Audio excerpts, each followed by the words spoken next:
E eu fiquei impressionado com a estrutura que eles têm. É só um remo nos Estados Unidos. Só que nós temos aqui no Brasil, acho que 130 remas, diretor? Aqui no Brasil. Pronto. Eu entendo que não é por acaso. O nosso rema, o Rema Brasil, que é autorizado pelo remo dos Estados Unidos, é o maior rema do mundo. Eu entendo que isso não é por acaso. Tudo que acontece no reino de Deus não é por acaso. Vamos avançar? Essa foto não é muito recente, é da minha garotinha, nossa garotinha de 4 anos, que ela completou 4 anos em setembro. E aqui é a minha cocotinha. Ó, minha cocotinha é minha versão feminina. Minha versão feminina. Por que eu estou mostrando essa foto? Porque eu era completamente estéril. O meu espermograma, ele dava 0% de chance de gerar uma criança. Nós até tentamos via fertilização, mas simplesmente não deu certo. Quando a gestação chegou com 2 meses e 6 dias, o coração da criança parou, a gente nem chegou a ouvir o coração da criança. Não sei se era homem ou mulher. E o espermatozoide era tão sem qualidade que a criança gerada tinha um problema congênito. Ou seja, o organismo da Eva, que é minha esposa, rejeitou o controle de qualidade do corpo dela, funcionou. E a criança foi abortada, espontaneamente. Né? Por que eu mostro isso aí? A aliança nos garante, nos dá direitos, a nova aliança, que é a eterna, que é a atual, ela nos dá direito à cura, prosperidade em todas as áreas. Se eu fui curado de esterilidade, eu era completamente estéril, não tinha a menor chance. E eu pedi a Deus uma filha, e até minha esposa fez o chá revelação, porque ela, não, tem que fazer, mas eu já tenho a revelação do alto, não precisa. Eu já vi o rosto dela, eu vi o rosto dela 4 ou 5 anos antes dela nascer. Aí quando estourou o balão preto, estourou cheio de papelzinho rosa. E Deus me deu 2 sonhos, que era, no primeiro sonho eu entrava num centro cirúrgico, aí havia um lençol verde esticado, eu baixava o lençol, ela estava por detrás do lençol. E eu falei assim, eita Eva, nem precisou fazer fertilização. Ou seja, não precisava fazer. Aí daí em diante a gente não fez mais, porque a gente já tinha feito uma sem sucesso. E depois ele me deu outro sonho, outro dia, eu entrava no quarto, que é o quarto dela hoje, e quando eu entrava eu via uma cama de solteiro assim, bem alta, e uma pessoa deitada com o lençol esticado, dos pés até a cabeça. Aí quando eu vi aquilo ali, eu falei assim, olha quem é essa moça dentro da casa da gente, tipo uma intrusa. Era ela com 17 anos de idade. Por que que Deus ele deu esses 2 furos de reportagem? Porque Deus não está sujeito ao tempo. Na verdade, a eternidade não é tempo infinito, a eternidade é ausência de tempo. Certa vez eu fui arrebatado a um lugar chamado Hades, não sei se vocês conhecem, eu espero que não, é horrível lá. E quando eu estava intercedendo pelo meu pai, eu fui bater lá no lugar para onde ele ia. Que essa é a verdadeira intercessão, né? Você se identifica de tal maneira com a pessoa que você vai bater no lugar para onde ela estava indo. Aí quando eu dirigindo um carro, fui bater no Hades. Quando eu cheguei lá, primeiro eu comecei a orar em português, aí comecei a orar, mudei para línguas, depois gemidos inexprimíveis, depois dores de parto, e depois fui bater lá. Aí quando eu cheguei lá, eu olhei para cima, tudo escuro, dava para enfiar o dedo no olho. Aí eu gritei assim, não vou gritar, senão eu vou sair tudo correndo. Nunca mais eu vou sair daqui. Eu fiquei apavorado. Aí você pode dizer, que legal, eu quero também ser arrebatado ao ar. Só que na hora lá não sabia o que ia acontecer. Agora é legal porque já passou e eu saí de lá, né? Deus me tirou de lá. Mas não é muito legal lá. Na verdade, é uma das palavras que são traduzidas como inferno.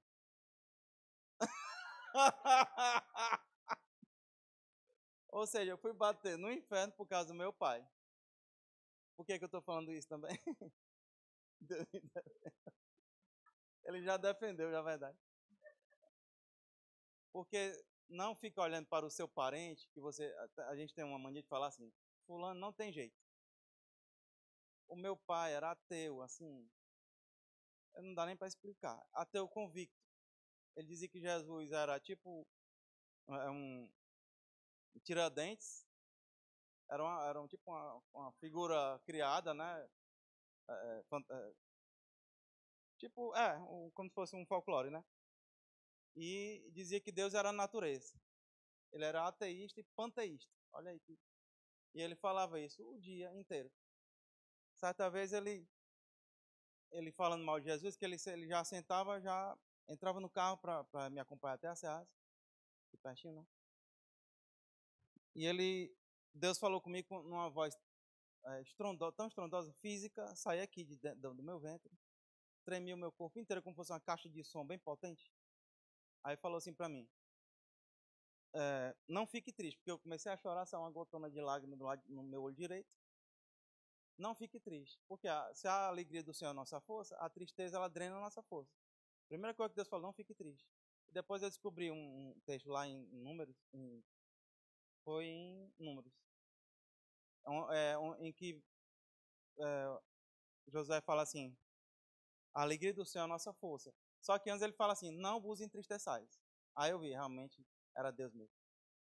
E a segunda coisa que Deus falou é que ele ia colocá-lo numa situação tal que ele não teria como negá-lo. Aí ele falou mais uma frase, eu vou encostá-lo no canto da parede. Por que eu falo isso? Isso não é doutrina, mas eu deixando bem claro. Se o meu pai se salvou, qualquer pessoa se salva. Eu tive tanta certeza da salvação dele, quando eu fui visitá-lo no UTI, que eu chorei de alegria. O pessoal achando que eu estava chorando de tristeza. Aí eu saí, eu deixei lá, que eu já tinha certeza da salvação dele, e saí evangelizando todo mundo que estava no UTI, que eu já tinha feito esse trabalho em outro hospital. Mas vamos para frente, porque senão a gente não entra na matéria. É porque são muitos testemunhos, né? Pronto. A minha filha, ela pensa que a Bíblia são historinhas. Toda noite a gente coloca uma historinha chamada Hora de Dormir, do Três Palavrinhas. Não sei se vocês conhecem. Aí quando eu boto Arca de Noé, ela pede, papai, por favor, não bote mais Arca de Noé, que eu só boto Arca de Noé toda vez. Que eu acho legal, porque tem os bichinhos, né? Ela pediu para não colocar mais. Por que estou falando isso? Porque para quem é criado na igreja, principalmente as crianças, quem nasceu na igreja, pensa que a Bíblia são historinhas judaicas. Daniel, Arca de Noé, Daniel na corda dos leões.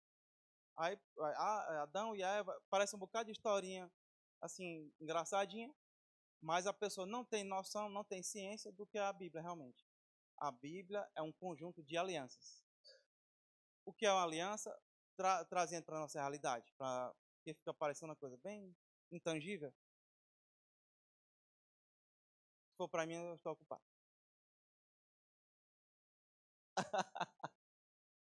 Aliança nada mais é do que um contrato. Deus só opera através de aliança. Eu vou falar uma coisa que é líquido e certo. Só é permitida a intimidade dentro da aliança. Não há como ter intimidade com Deus fora da aliança. Por causa disso, o casamento, que também é uma aliança de sangue, só é permitido a intimidade entre homem e mulher dentro da aliança do casamento. Deus não permite fora. Se a pessoa faz fora, ela está violando a aliança. Outro aspecto interessante. Toda aliança é indestrutível, ela não desaparece. Se a pessoa quebra a aliança, ela se torna uma violadora da aliança. Mas a aliança continua existindo. Isso serve até de advertência para nós. Por quê? Porque nós estamos na nova e eterna aliança, que é a mais top das galáxias, de todas. E nós precisamos ficar bem conscientes, bem cientes de uma questão. Nós não podemos violar essa aliança.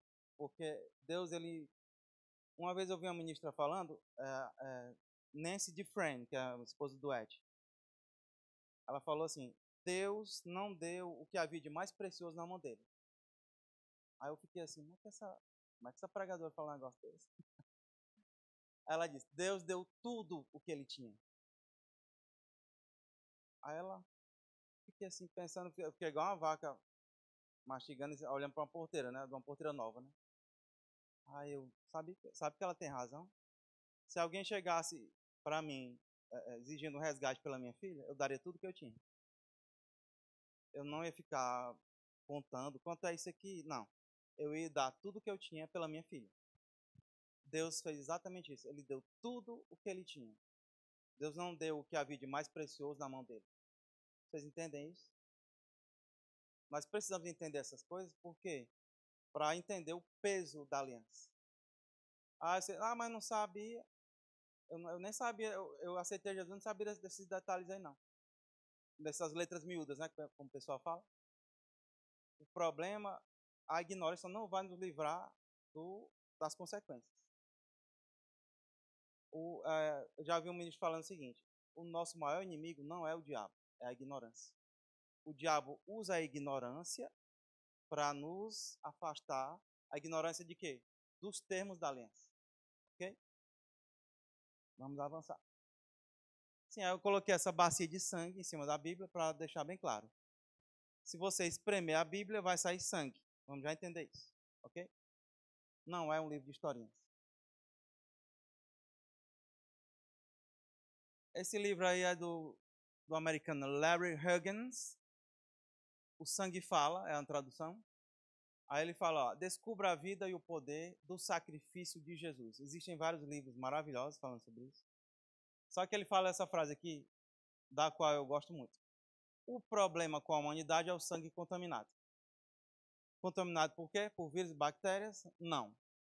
Contaminado pelo pecado. Depois da queda de Adão, o sangue do ser humano ficou contaminado. Vou dar um exemplo. Aliás, o contra-exemplo. O corpo de Jesus passou em torno de 40 horas do dia 1º de abril, às 3 horas da tarde, até aproximadamente 5 horas da manhã do domingo. Passou em torno de 40 horas sem vida, inerte.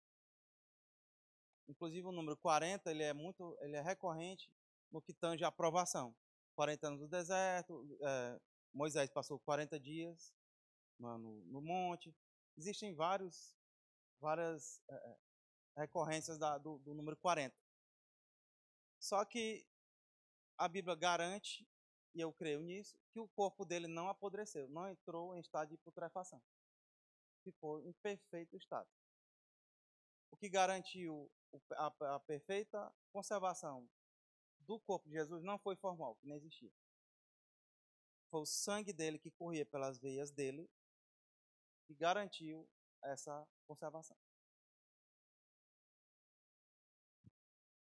Porque eu vejo muita gente falando assim, o sangue de Jesus tem poder. Tipo assim, ver um trabalho de macumba, o sangue de Jesus tem poder. Ou então ver alguma coisa do inimigo. Só que essa frase, o sangue de Jesus tem poder, não deveria ser um amuleto. Deveria ser uma consciência que a gente tem do que o sangue dele é possível.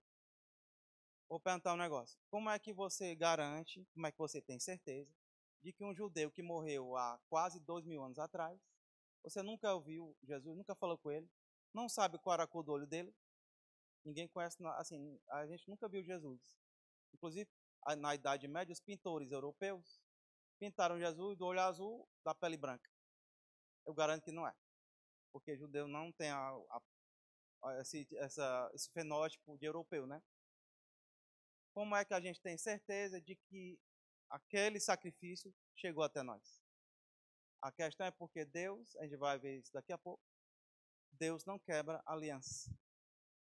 O sacrifício dele é tão poderoso que mesmo a gente não tendo encontrado com ele, no momento em que a gente fala assim para ele, Jesus, eu te reconheço como meu Senhor, porque o divisor de águas é o senhorio. Romanos capítulo 10, verso 9, fala que se confessar Jesus é o Senhor, crendo que Deus o ressuscitou dentre os mortos, aí no final do verso, Paulo fala, então será salvo. Ou seja, a mudança do senhorio é que garante a salvação. Tem muita gente que vai fazer apelo aí, reconhecer Jesus como seu salvador. Não é errado, mas não é isso que define a salvação. O que define a salvação é o senhorio. Porque não existe, Jesus fala bem claramente, ninguém pode servir 2 senhores ao mesmo tempo. Ninguém pode servir a 2 senhores. Ou você agrada um e aborrece o outro, ou você se dedica a um e despreza o outro. Ou seja, Se a pessoa não tem como Senhor Jesus, quem é o outro Senhor? Deixar para a meditação. O pecado separou Jesus, o pecado separou o homem da glória de Deus. Porque todos pecaram e destituídos estão da glória de Deus. Romanos 3, 23. Eu já questionei várias vezes esse verso. Como é que eu pequei junto com Adão se eu não estava lá? Adão que fez lá a bagunça todinha, não é não? Qual a explicação para isso? Quando Deus criou Adão e Eva, e ele usou métodos diferentes, eu não sei se eu vou ter tempo de explicar isso, porque ele fez o boneco de barro para Adão e assoprou nas narinas. E no caso, quando ele foi criar a Eva, por que ele não criou uma boneca com corpinho de violão e não assoprou nas narinas dela? Por quê? Porque tudo aponta para Jesus. Para que Adão tivesse direito à sua esposa, ele teve que derramar sangue, sim ou não? Porque foi retirado uma costela dele. Ninguém retira uma costela sem derramar sangue. Pronto. Jesus, para conquistar a sua noiva, que somos nós, teve que derramar o seu sangue. A Bíblia inteira aponta para Jesus. Os detalhes é que deixam a Bíblia preciosa. Sim, eu não expliquei. Como é que nós estávamos lá pecando juntamente com Adão? Quando Deus criou Adão e Eva, eles representavam 100% da humanidade, sim ou não? Aí quando eles pecaram, o que é que Deus, aos olhos de Deus, o que é que estava acontecendo? Toda a humanidade pecou. E o sangue ficou contaminado. Aí às vezes a gente fica com raiva de Adão, mas não tem a raiva dele não. Eu preciso explicar isso porque eu já tive tanta raiva desse irmão Adão, pelo amor de Deus. Aí isso é libertador. Que eu ficava, o que é que custava? Ele só tinha que obedecer um mandamento tão simples, mas não.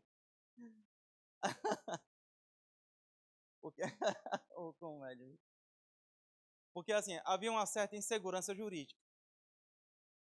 Vamos supor que Adão não tivesse comido da árvore do conhecimento do bem e do mal, certo? Aí eles começaram a se multiplicar, e isso eles fizeram muito bem, né? Eles gostaram da multiplicação, né? Não é bom? Né? Não pode dizer que é ruim, pelo amor de Deus. Se alguém achar ruim, eu vou orar por você. Aí, imagine, Adão não pecou, aí fez bem certinho, aí, graças a Deus, escapamos. Aí aumentando, né?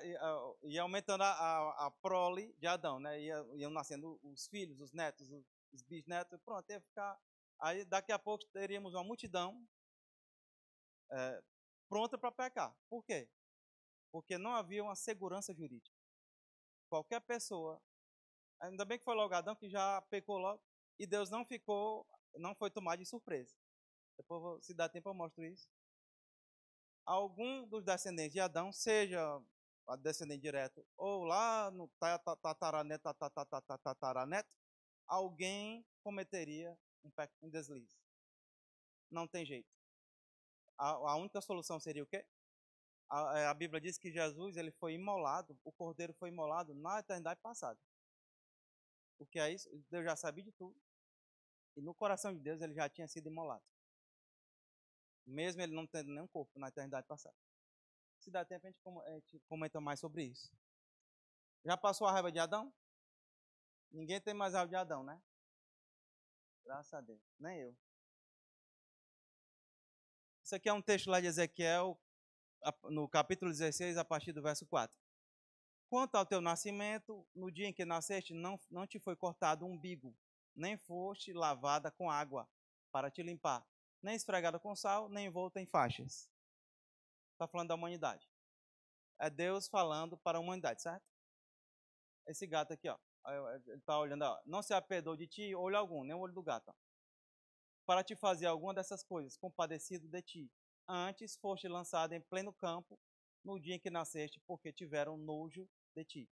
Isso é a situação da humanidade depois da queda. Lá em Ezequiel. Vocês conheciam esse texto? Ninguém conhece, né?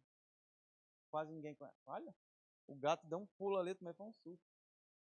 Passando eu por junto de ti, vi-te a revolver-te no teu sangue. E te disse, ainda que estás no teu sangue, vive. Aí Deus fala de novo, sim, ainda que estás no teu sangue, vive. Olha o que é que Deus faz. Ó. Deus ama demais. Eu não entendo o amor de Deus. A Bíblia fala que nós podemos conhecer o amor de Deus, mas não podemos entender o amor de Deus. Existem 3 níveis para no qual nós podemos estar em relação à palavra. Primeiro você conhece, depois você entende, depois você pratica, que é o que a Bíblia chama de sabedoria, certo? E a maioria nem conhece, ou se conhece, não entende, ou então se entende, não pratica. Ou seja, a humanidade dá muito trabalho para Deus. Né? Olha o que é que Deus está falando. Ó. Ainda que está no teu sangue vive, Deus está falando, ó, você está largada no campo, se revolvendo no seu próprio sangue contaminado. Aí ele está falando, você está pronta para morrer, humanidade. Mas qual a ordem que ele dá? Vive. Eu só me lembro de Deuteronômio 28, em que Deus fala assim, esse que eu ponho diante de ti, a bênção e a maldição. Escolhe, pois, a bênção para que vivas. Olha como Deus ama a humanidade. Eu fico impressionado com o tanto de amor de Deus. Nós não temos, a nossa mente não tem como alcançar o amor de Deus. Deus é maravilhoso. Quem ama Deus? Aí eu fiz esse bebezinho aí só para retratar os versos anteriores. Só que eu tentei fazer ensanguentado, a inteligência artificial não deixou de jeito nenhum, aí ficou só um bebezinho. Mas o bichinho tá bem abandonadinho. Eu tentei fazer, mas não ficou legal. Isso aqui eu fiz um paralelo entre Gênesis e Apocalipse para mostrar como Deus não entrou em depressão, ele não ficou espantado quando Adão pecou, certo? Bem rápido aqui, ó. Gênesis capítulo 2, versos 9 e 10. E o Senhor Deus fez brotar da terra toda qualidade de árvores agradáveis à vista e boas para a comida, bem como a árvore da vida no meio do jardim, e a árvore do conhecimento do bem e do mal. E saiu um rio do Éden para regar o jardim, e dali se dividia e se tornava em 4 braços. A palavra Éden, no hebraico, uma das possibilidades de tradução dela é presença de Deus, certo? Ou seja, o rio saía da presença. E existe uma árvore da vida no meio do jardim, certo? Lá em Gênesis. E lá em Apocalipse 22, que é o último capítulo da Bíblia, e mostrou-me o rio, isso aqui é João falando, mostrou-me o rio da água da vida, claro como cristal, que procedia do trono de Deus e do Cordeiro. O rio saía do trono e do Cordeiro. O rio daqui saía do Éden, que é a presença. Mesma coisa. E do Cordeiro. No meio da sua praça e de ambos os lados do rio estava a árvore da vida. É como se o rio passasse por debaixo da árvore. Pelo que eu entendo, que ele está. É só uma árvore e o rio passa. Ela está nos 2 lados, então ele passa por debaixo. Que produz 12 frutos, dando o seu fruto de mês em mês. E as folhas da árvore são para a cura das nações. Se você observar, a Bíblia termina igual começou. Deus não muda de ideia. Ele não vai desistir de você. O que pode acontecer é você desistir dele. Mas se Deus não desistiu da bagunça toda que Adão fez, ou que outro descendente dele teria feito, inclusive poderia ser um de nós, ele não vai desistir de você. É impossível. Deus é maravilhoso. Ele não mudou de ideia, continuou tudo do mesmo jeito. Satanás só se levanta para perder. Não tem jeito. Nosso Deus é poderoso e não vai desistir de nenhum de nós. Glória a Deus por isso. Gênesis 2,16. E o Senhor Deus lhe deu esta ordem: de toda a árvore do jardim comerás livremente. Essa foi a ordem que o Adão não conseguiu, né? Vamos lá. Mas da árvore do conhecimento do bem e do mal não comerás, porque no dia em que dela comeres certamente morrerás. Gênesis 2,17. Eu pergunto a vocês, Adão caiu durinho quando comeu o que o pessoal chama de maçã, que não era maçã? Pois é. Mas só que se você olhar Salmo 90, verso 4, escrito por Moisés, ele fala assim: 1000 anos aos olhos de Deus são como o dia de ontem, como a vigília da noite que passou. 2 Pedro 3,8 Pedro fala assim: aos olhos do Senhor, um dia são como 1000 anos, e 1000 anos como um dia. Adão morreu com quantos anos? 930. Ele morreu no primeiro dia ou não? Aos olhos de Deus? 1000 anos são como um dia. Para ele ter passado para o segundo dia, ele teria que ter morrido com 1001 dias. Ele morreu com 930. E Eva morreu com quantos anos? A Bíblia não relata. Por quê? Porque Deus fez aliança com Adão. Eva nem existia aqui. Ela só passou a existir a partir do verso 18. Por que, que a Bíblia faz questão de dizer que Adão morreu com 930? Porque, para deixar bem claro, do jeito que Deus falou, aconteceu. Ele morreu com 930 anos, antes de completar 1000 anos. E 1000 anos aos olhos de Deus são um dia. Então, Deus falou para ele, no dia em que você pecar, você vai morrer. Vocês entenderam? Vamos avançar.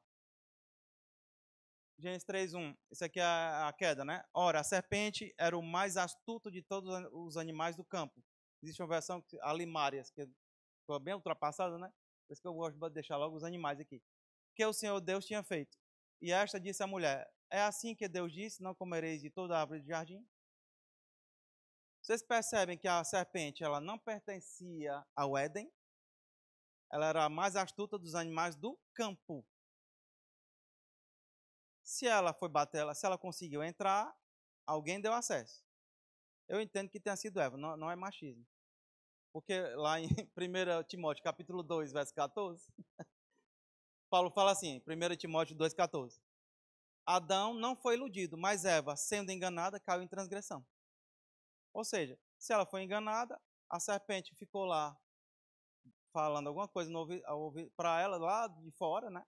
Que era um lugar super protegido, e Deus falou para ele: você tem que, Deus o colocou no Éden, ou seja, na presença, para o cultivar e guardar. Guardar de quem? De uma facção? Não, da serpente.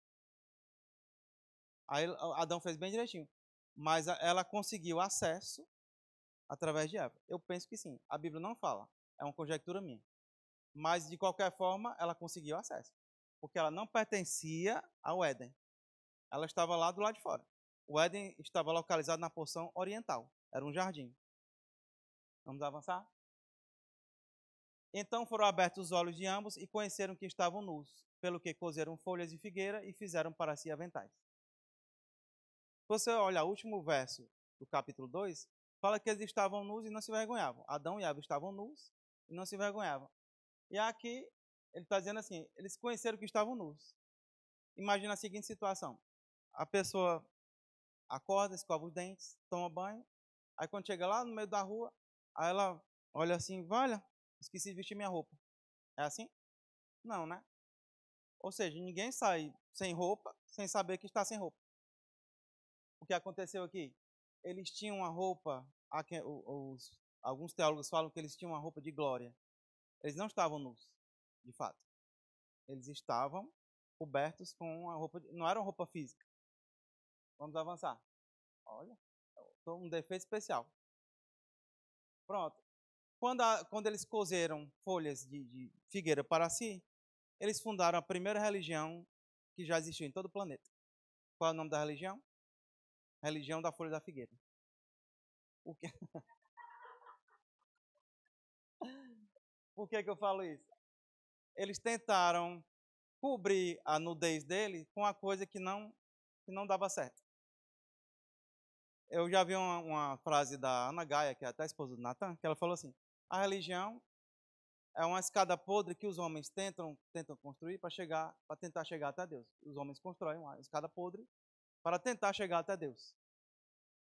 Só que existe a religião segundo a palavra de Deus, a religião pura e sem mácula para com o nosso Deus e Pai é esta: visitar os órfãos e as viúvas nas suas aflições e guardar-se incontaminado do mundo.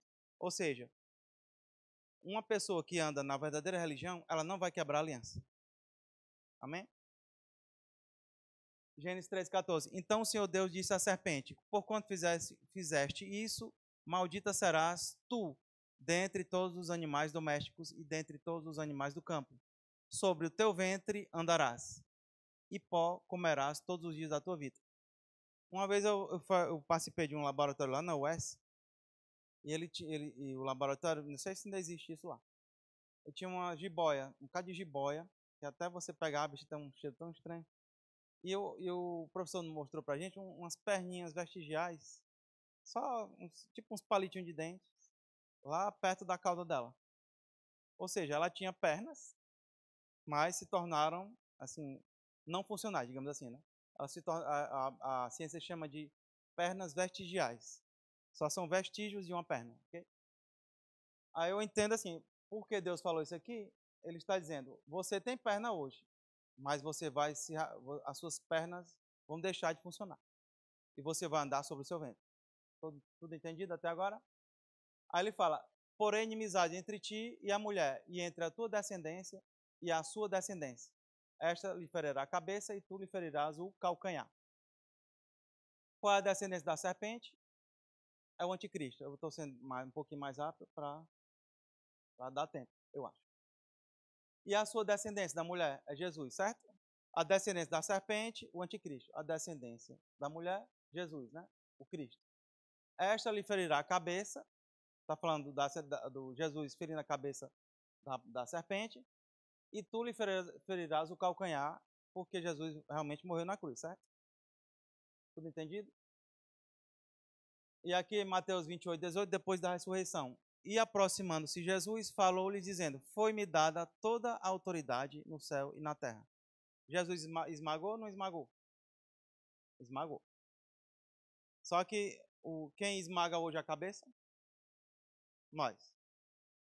Paulo, o maior tratado teológico de Paulo é o livro de Romanos, certo?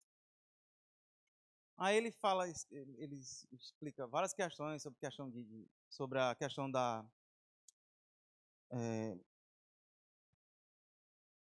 segurança da salvação, mas eu vou deter só num ponto. Ele passa a carta todinha só falando do diabo uma vez. Lá no finalzinho ele fala assim, e o mesmo Deus de paz em breve esmagará Satanás debaixo de vossos pés. Ou seja, a única vez em que Satanás aparece no maior tratado teológico de Paulo, ele está num lugar não muito legal, que é debaixo dos nossos pés, certo?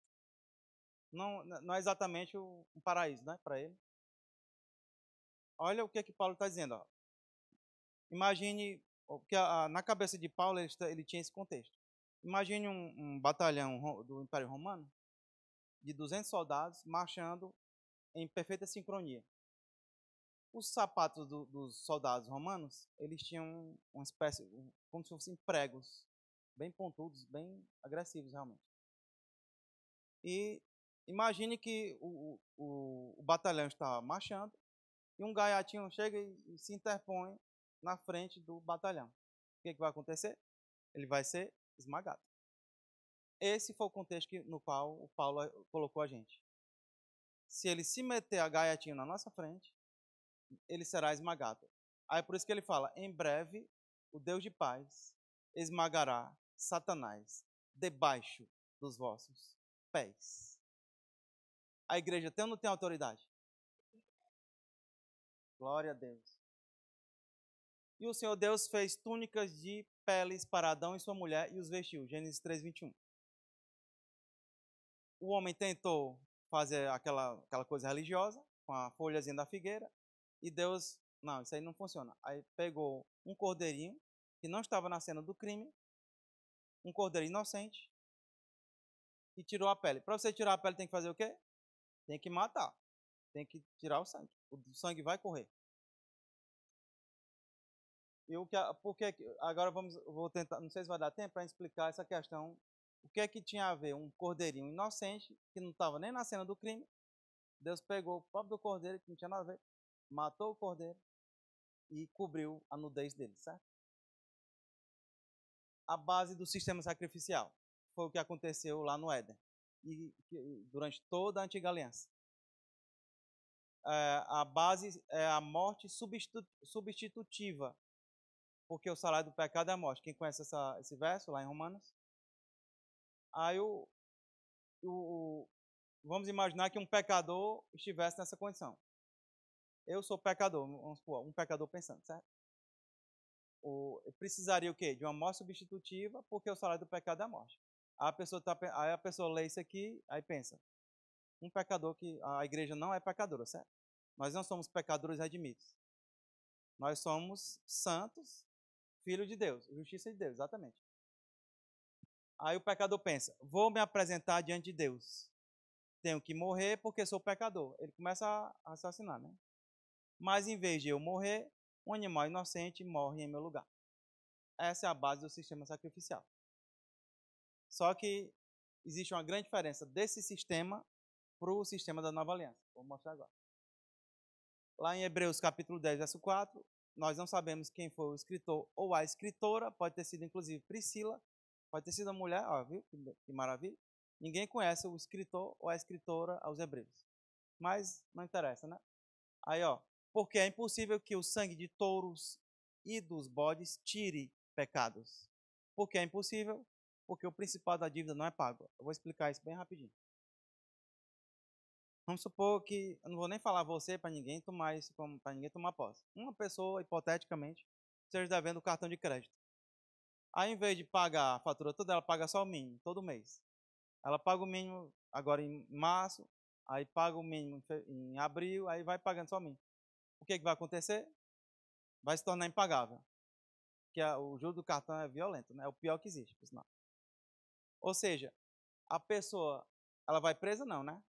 Não. Mas ela vai ficar com a dívida impagável. O que aconteceu na antiga aliança? A dívida não era paga. Os animais que eram mortos, vou dar só um exemplo. Salomão matou numa só noite 22 mil bezerros e 120 mil ovelhas numa noite, na dedicação do templo. É muita coisa, não é? Só que isso servia apenas para pagar os juros. Vou dar outro exemplo para ficar mais claro. A pessoa está devendo o cheque especial, mas ela não cobra a conta. Todo mês ela junta um dinheirinho e paga só o juro lá daquele mês. Não vai dar certo isso aí.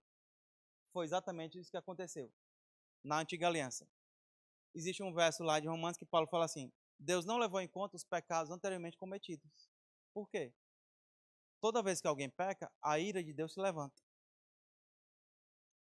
E Deus ele foi usando da sua longanimidade durante vários séculos, durante 2.000 anos, na verdade, 4.000 anos, porque ele sabia que o filho dele iria vir e pagar por todos os pecados anteriormente cometidos e pelos pecados futuros, inclusive os que a gente ainda vai cometer. Ou seja, será que o sangue de Jesus tem poder ou não tem? Vocês entenderam a questão do por que o sacrifício de animais da antiga aliança não tirava pecados. Ele apenas cobria pecados. É como você tem uma carne estragada ali, no canto da parede, e você, ao invés de remover a carne, você só coloca uma bacia em cima. A carne continua podre embaixo. A antiga aliança não resolveu. Quem fica alegre porque está na nova aliança? Êxodo 12, 13. Falai a toda a congregação de Israel, dizendo: ao 10º dia desse mês tomará cada um para si um cordeiro, segundo as casas dos pais, um cordeiro para cada família.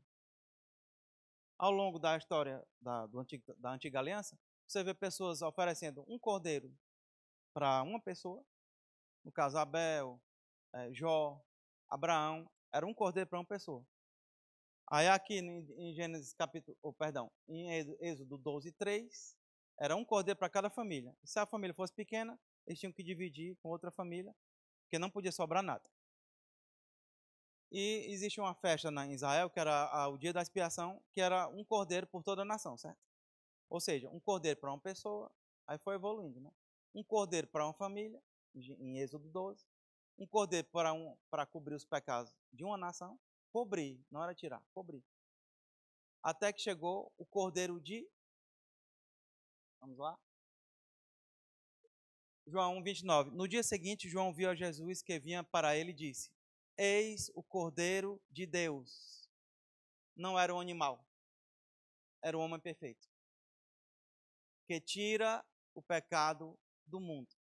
Jesus resolveu o pecado de toda a humanidade em todos os tempos, em todas as eras, inclusive nas vindouras. Olha que poder.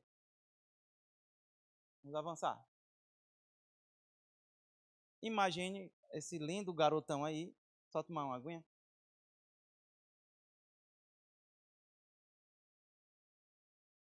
Imagine que esse garotão aí seja Adão.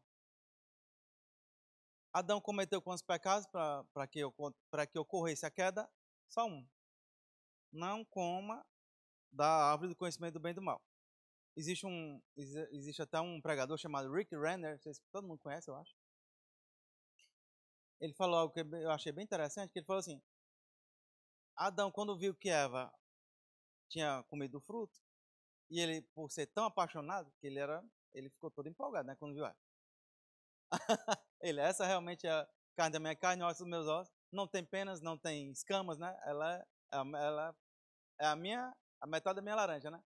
Aí o Rick Renner, ele pensa assim, ó, ele era tão apaixonado por ela, é porque assim, é uma conjectura, né, que ele viu assim, não, ela vai morrer e eu vou ficar eternamente sem ela.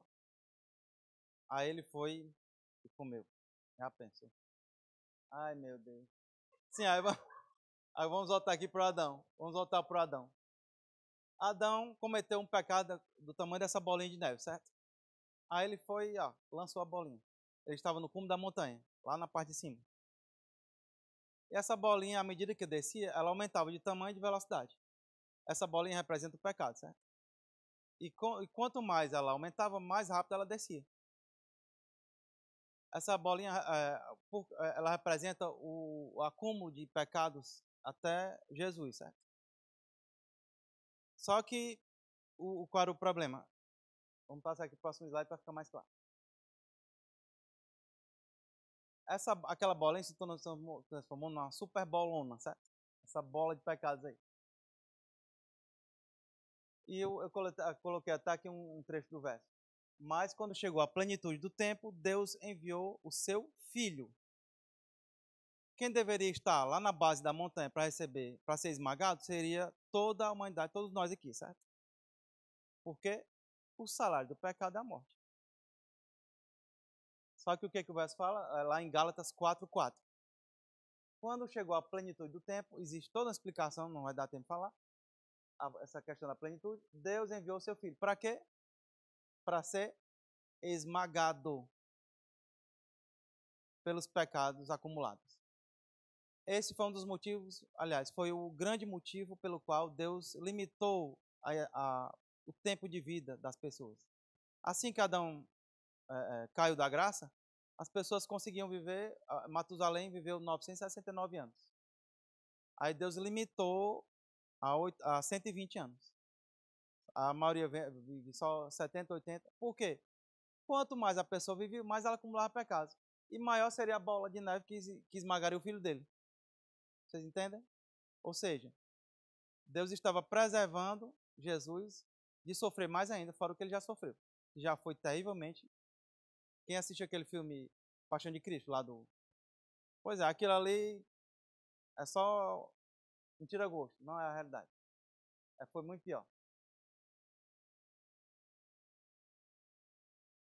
Isaías 53:5, mas ele foi traspassado por causa das nossas transgressões, pecados, e esmagado por causa das nossas iniquidades. O castigo que nos traz a paz estava sobre ele, e pelas suas feridas fomos sarados. Pisadura não é a pisada de Jesus, não. Eram as feridas dele. Tanto ele chegou a ficar com fratura exposta. Isaías 53:5. Isaías 53:10. Todavia ao Senhor agradou esmagá-lo novamente, fazendo-o sofrer. Quando ele der a sua alma como oferta pelo pecado, verá a sua posteridade e prolongará os seus dias. E a vontade do Senhor prosperará nas suas mãos. O que esmagou Jesus foi essa bola de pecados acumulada ao longo dos séculos, de 4.000 anos, ok? Inclusive, nós estamos aí também, porque ele pagou por todos os pecados. Só um detalhe, Jesus não se fez maldito, ele se fez maldição. Por quê? Se ele tivesse sido feito maldito, ele só conseguiria substituir uma pessoa. Ele se fez maldição e substitui toda a humanidade, certo? A nova aliança é eterna. Eis aí vem dias, diz o Senhor, em que firmarei nova aliança com a casa de Israel e com a casa de Judá, não conforme a aliança que fiz com seus pais, no dia em que os tomei pela mão para os tirar da terra do Egito, porquanto eles anularam a minha aliança. Não obstante, eu os havia desposado, diz o Senhor. Olha o que Deus está falando aí. Eu gosto muito desses planos de leitura de Bíblia, mas eu acho um pouco assim, sem. Você pode fazer e deve até, mas não ficar só naquilo, porque senão você não mergulha no texto. Ó. Deus está falando, ó, não conforme a aliança que fiz com seus pais, porque aquela aliança era passível de ser quebrada. Porque Deus fez 8 alianças. A 8ª não pode ser quebrada. Vou provar agora. Aí ele fala, não for essa nova aliança, incluindo a casa de Israel, que ele está falando com Israel aqui, ela não é passível de ser quebrada, não é conforme aquela aliança que foi anulada. Ela não pode ser anulada. Vamos entender agora. Gênesis 15, 9. Respondeu-lhe, toma-lhe isso aqui é Deus falando com Abraão. A aliança abraâmica era incondicional. Deus falando com Abraão, ó, toma-me uma novilha, uma cabra e um cordeiro, cada qual de 3 anos, uma rola e um pombinho. Quando Deus falou isso para Abraão, Abraão ficou todo empolgado. Por quê? Porque ele vinha prometendo várias coisas, tipo quem já teve quem se lembra quando você estava namorando uma moça, ou um rapaz, né, depende de quem você seja, e o rapaz, no caso, o rapaz fica tão apaixonado que começa a prometer várias coisas. Deus estava assim com Abraão. Deus estava tão apaixonado por Abraão que ele começou a prometer várias coisas, uma atrás da outra. Aí Abraão não conhecia muito Deus, né? Ele ficou, como é que eu vou ter certeza disso? Aí Deus falou para ele, falou isso aqui, ó. Toma uma novilha, uma cabra e um cordeiro, cada qual de 3 anos, uma rola e um pombinho. O que Deus estava falando para Abraão? Abraão, eu vou fazer uma aliança com você. Aí Abraão, opa, agora sim, se animou, né? No verso 10, ele, tomando todos estes animais, partiu-os pelo meio e lhe pôs em ordem as metades, umas defronte das outras, e não partiu as aves. Verso 11, aves de rapina desciam sobre os cadáveres, porém Abraão as enxotava. Verso 12, ao pôr do sol caiu profundo sono sobre Abraão, e grande pavor e cerradas trevas o acometeram. Olha o que aconteceu aqui. Abraão montou todo o cenário, ficou muito cansado, e Deus deu um sossega-leão nele. Eu entendo que foi assim. Foi proposital. Por quê? Vamos entender agora. No verso 17. E sucedeu que, posto o sol, houve densas trevas, e eis um fogareiro fumegante e uma tocha de fogo que passou entre aqueles pedaços. Esse fogareiro fumegante e a tocha de fogo são era Jesus, era uma representação de Jesus, digamos assim, né? É o que os teólogos chamam de teofania, certo? Era Jesus ainda antes de ter um corpo, mas ele apareceu lá na forma de um fogareiro fumegante e de uma tocha de fogo. Como é que acontecia o ritual da aliança? O rito, o animal, vou dar um exemplo de um bezerro, né? O bezerro era partido ao meio, ficava uma metade aqui e outra mais ali, e a pessoa tinha que andar fazendo um 8, que é o símbolo do infinito, rodeando assim, fazendo um 8 entre as duas metades, e ela tinha que falar assim, se eu não cumprir essa aliança, aconteça comigo o que aconteceu a esse animal, certo? Era assim que era o ritual de aliança. Aí o que aconteceu aqui, nesse caso especificamente? Abraão pegou no sono, Deus continuou falando prometendo um bocado de coisa a ele. Aí o fogareiro fumegante e a tocha de fogo, que eram Jesus, ou seja, Jesus fez o 8 e falou assim, aconteça comigo o que aconteceu a esse animal, se ele, Abraão, não cumprir a parte dele. Pesado, né? Olha que amor. Deus é maravilhoso. Aí eu fiz aqui uma representação. Jesus, ele sentenciou a si mesmo naquela voltinha que ele deu. Ele fez as voltinhas lá, sabendo que Abraão não ia cumprir a parte dele. Deus ama ou não ama você? Que Deus poderoso. A Bíblia diz que Jesus Cristo é o verbo. Vocês entendem o que é o verbo? O que é um verbo? É porque são tantas. Não vai dar tempo para falar. Faltam 9 minutos para terminar meu tempo. Mas o que acontece? Vamos supor que eu queira me comunicar. Como é teu nome? Rosana. Me perdoe que eu não era já era para saber teu nome. Né? Rosana, vamos supor que eu queira comunicar alguma coisa a você, mas sem falar nenhuma palavra. Eu fico pensando no que eu estou pensando e eu fico olhando para você fixamente, fitando nos seus olhos, me espremo todinho, fico todo vermelho, tentando transmitir para você, por telepatia, o que eu estou pensando, certo? Eu vou conseguir? Não. O que eu tenho que fazer? Pegar o meu pensamento, reduzi-lo a um verbo, a uma palavra, que a versão americana fala, no princípio era a palavra estava com Deus, a palavra era Deus. Aí eu vou ter que reduzir e vou ter que verbalizar. Aquilo que eu estou pensando não vai ser o pensamento inteiro, mas eu vou tentar aproximar aquilo que eu estou pensando, eu vou conseguir me comunicar com você. Sim ou não? Foi isso que Deus fez. O que ele pensava a respeito da humanidade, ele reduziu ao homem Jesus. É por isso que Jesus é o Verbo. E ele veio ficar no nosso lugar. Olha que Deus maravilhoso. Vamos avançar. Aquele verso lá anterior que eu já tinha lido, todavia agradou ao Senhor moê-lo, exatamente quando ele fez esse juramento, porque basicamente a aliança, ela gira em torno, perdão, o juramento ele vem depois da promessa. Porque toda aliança ela tem partes. E o miolo da aliança, ou a parte mais importante, o cerne da aliança, é a promessa. Se você pegar aquela promessa lá de que o descendente esmagaria a cabeça, aquilo ali foi a única promessa que Deus fez durante 1.500 anos. 1.500 anos, Deus só prometeu uma coisa, aquilo lá. Aí imagine que uma pessoa está lá doente, aí começa a conversar com com seu amigo, né? Fulano, eu estou precisando de cura aqui, eu não estou péssimo aqui, eu vou pedir a Deus para me curar. Aí o amigo dele, tá ficando doido? Deus não prometeu que ia curar ninguém, não. Tá tirando, onde é que tu tirou isso? Ele só prometeu que o descendente da mulher esmagaria a cabeça do descendente da serpente. 1.500 anos. A gente está no ápice da revelação. Deus nunca prometeu tanta coisa. Tudo que você precisar. Não, eu preciso de saúde. Tem lá. Deus prometeu. Eu preciso de prosperidade em todas as áreas, financeira, inclusive. Está lá, está lá. Nós estamos no melhor momento. O Rick Renner, ele fala o seguinte: você não está vivo nesta última geração, nós estamos na geração Z.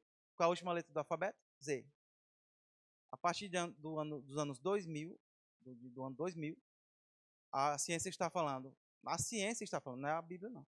Nós estamos na geração Z, é a última geração. Aí o Rick Renner fala o seguinte: você não está vivo por acaso nesta geração. Deus escolheu você para estar vivo. Só para vocês entenderem, eu vi a minha filha 4 ou 5 anos antes dela nascer. Ela já existia lá na eternidade.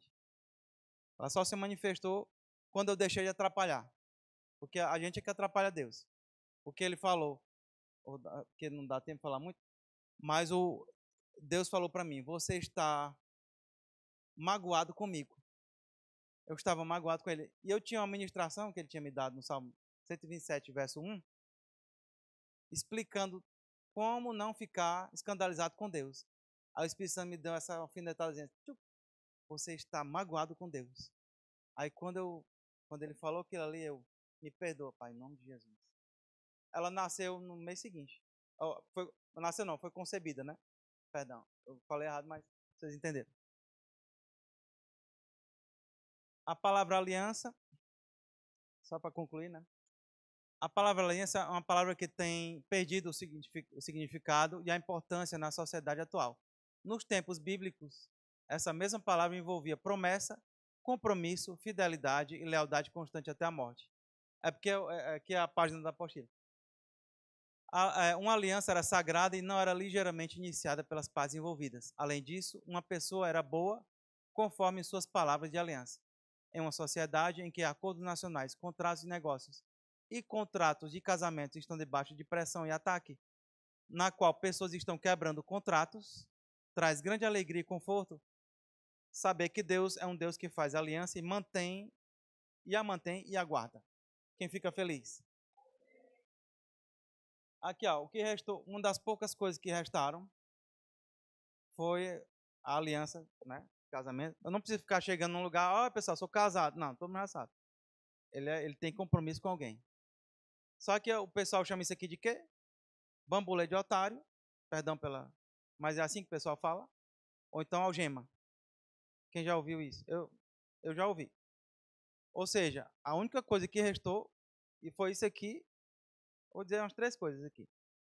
Os contratos de cartório, que são alianças, são contratos. Deus fazendo contrato com você. E o que o Satanás perverteu, que são os trabalhos de macumba. Ele faz também aliança de sangue. Foi o que sobrou de toda essa. Sim, aí vocês, eu não cheguei a explicar aquela questão do porquê que a aliança é inquebrável. Era o homem Jesus aqui na terra fazendo aliança com Deus no céu. Os dois podem falhar? E o que a gente tem a ver com isso? Era Jesus fazendo aliança com Deus, passando pelo meio dos animais na forma de 8, de infinito.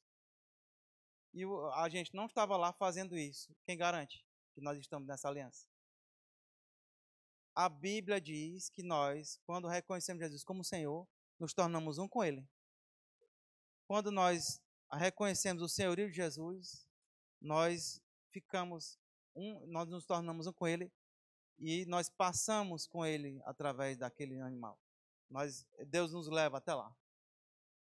Quem se alegra com isso? O plano de Deus é perfeito, não tem como falhar. Glória a Deus. Deus é maravilhoso. Isso aqui é um retrato da geração atual que não nasceu de novo, do mundo, certo? Nécios são pessoas ignorantes no sentido de não conhecer. Infiéis nos contratos, olha aí. O que é um contrato? Uma aliança. As pessoas não têm mais fidelidade de contrato. Sem afeição natural, ou seja, não se apega a pai, a mãe, ao filho, a ninguém. Irreconciliáveis, sem misericórdia. Olha o que Paulo fala lá em Romanos 1,31. A geração que é o mundo onde as trevas estão prevalecendo. E uma coisa que Deus falou para mim, é porque eu gosto muito de meditar nas coisas da palavra. A Bíblia diz que Jesus era uma grande luz, lá em Mateus capítulo 4. Uma grande luz raiou lá em Tiro Sidom, caminho Galileia dos Gentios. Aí o que eu estava questionando Deus, que as trevas estão cada vez mais escuras, né? Digamos assim. Tudo agora, o que é certo é errado, o que é errado é certo, tá tudo ao contrário, tudo de cabeça para baixo. E se você defende a verdade, você pode ser até preso em muitos países, né? Aí o que é que Deus me falou? Quanto maiores as trevas, quanto mais densas as trevas, maior o impacto da luz, por menor que ela seja. Se você está numa sala bem escura e acende um palito de fósforo, o impacto é gigantesco. Ou seja, as trevas nunca vão ganhar da luz. Aí o que Deus falou foi o seguinte: não se preocupe com o avanço das trevas. Basta você brilhar. Glória a Deus. Acabei voltando para. Glória a Deus. Deus é bom. Aí eu tinha definições aí, só que o tempo já estourou. O assunto é gigantesco, são 198 páginas. Só para vocês entenderem como esse assunto é empolgante, eu considero a matéria a minha preferida. Ano passado eu ministrei lá no Via Sul, na igreja do Via Sul, né? No Rema Via Sul. Aí o pessoal com raiva porque eles queriam mais 3 aulas. Eu nunca tinha visto isso. Porque eu trago muito material, assim, para deixar bem claro, né? Que eu gosto de explicar nos mínimos detalhes, né? Aí eles queriam mais 3 aulas e ficaram com raiva porque não conseguiram. Porque eles disseram assim, tem matéria que não tem muito conteúdo, aí eles queriam pegar de outra matéria, mas não deu certo. Ou seja, eu fiquei muito feliz porque a pessoa sair segunda, quarta e sexta da sua casa não deixa de ser um sacrifício. Por sinal, o sacrifício de animais foi substituído pelo sacrifício de louvor e o sacrifício espiritual, né? Que nós temos que andar assim, agradando a Deus. O que é mais fácil, um sacrifício vivo ou um sacrifício morto? Não, o vivo é mais difícil. Por quê? Imagine você vai fazer um frango assado. Aí você pega, só, o pessoal chama de, como é que é aquela, o frango já batidozinho, já, eles chamam de carcaça. Você pega uma carcaça e já bota na grelha, sacrifício morto. Agora, se você fazer a mesma coisa com a galinha viva, vai dar muito mais trabalho. Você botar uma galinha viva numa grelha, ela vai bicar você todinho. Aí o que a Bíblia está dizendo? O sacrifício agora da nova aliança é o sacrifício vivo, santo e agradável. Eu teria muito mais coisa a falar com vocês, mas não dá tempo. Mas o tempo não permite. Só para vocês ficarem com gostinho, eu quero fazer o rema. Quem já fez o rema aqui? Glória a Deus. Quem não fez? Eu espero que façam. Porque mudou a minha vida. Mudou a nossa vida. Glória a Deus. Quem está fazendo, né? Glória a Deus. Posso orar bem rápido? Pai eterno e bendito, nós te agradecemos por essa oportunidade de promover, de exaltar a tua palavra. Porque a tua palavra está acima de todas as coisas, Pai.